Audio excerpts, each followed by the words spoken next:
Story RH, le podcast RH qui ne vous raconte pas d'histoire. Bienvenue à toutes, bienvenue à tous. No, I'm not a writer. Okay. Dans cet épisode, nous allons vous parler du Chief Happiness Officer et du bien-être qu'il ou elle est supposé faire naître, ou de tout son contraire. C'est fou tous ces gens qui veulent faire notre bonheur à notre place. Dans une société, ou au moins dans nos sociétés occidentales riches, où le bien-être personnel est devenu une quête absolue des personnes que l'entreprise cherche à satisfaire coûte que coûte. Oui, et c'est le rôle des Chief Happiness Officer, non ?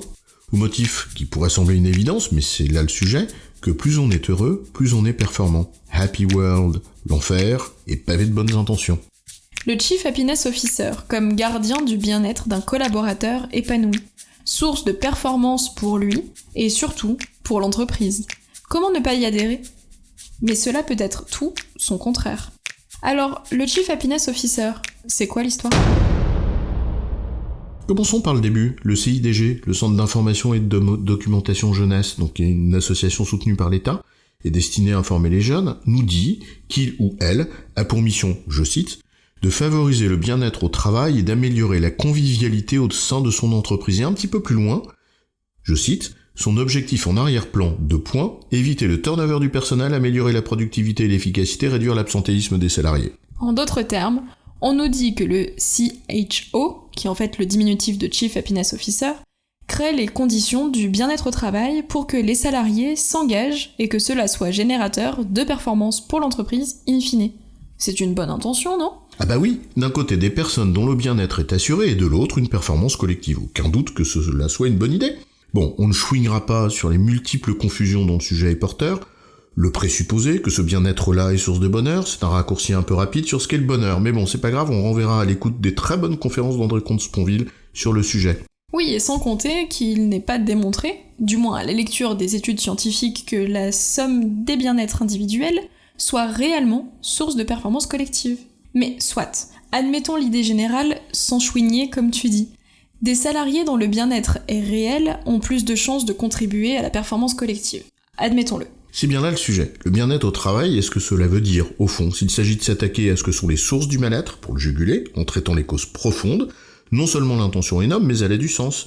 Et les causes profondes du mal-être au travail sont bien loin de l'image qu'on a du CHO, comme la personne qui mettrait en place des baby-foot ou je ne sais quel massage. Mais tout le problème vient de la capacité à s'attaquer aux causes profondes. Limiter le sujet à sa surface en tentant de calmer les symptômes ou travailler au fond. Et le fond, c'est précisément ce qui fait mal et expose de fait la personne qui s'y attaque. On sait que ce qui est bien souvent en cause, c'est la destruction du sens au travail, à cause d'un déséquilibre trop grand entre les intérêts des parties prenantes, que c'est l'autonomie qui vole en éclats sur le mur des processus silotés au nom de la productivité, ou simplement l'absence de reconnaissance réelle des personnes. Mais ce mal-être-là, c'est un autre sujet, et c'est précisément celui auquel il faut s'atteler. En d'autres termes, il ne s'agit pas de parler de bien-être au travail, mais d'être bien dans le travail.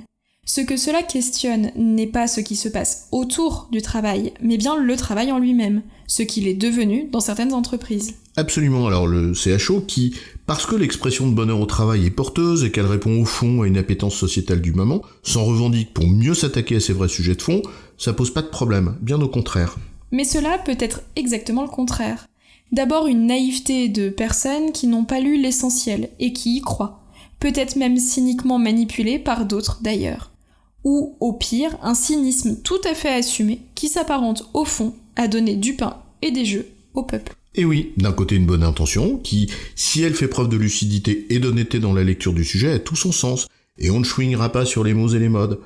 Et de l'autre, tout son contraire, une sorte d'écran de fumée qui détourne de l'essentiel et entretient, par voie de conséquence, le mal-être au travail. En résumé, le CHO, Chief Happiness Officer, a pour mission de travailler sur le bien-être au travail, ce qui est utile et pertinent, quand bien même le bonheur et bien-être ne soient pas tout à fait pareils, s'il s'attaque aux causes profondes du mal-être au travail. Mais si ce focus sur le bien-être externe au travail masque la réalité brutale du travail en lui-même, et qu'il s'en détache, c'est tout l'inverse qui se produit. Un cautère sur une jambe de bois. Une chose, donc, et son contraire. J'ai bon, chef ? Oui, tu as bon, mais on ne va pas en faire toute une histoire.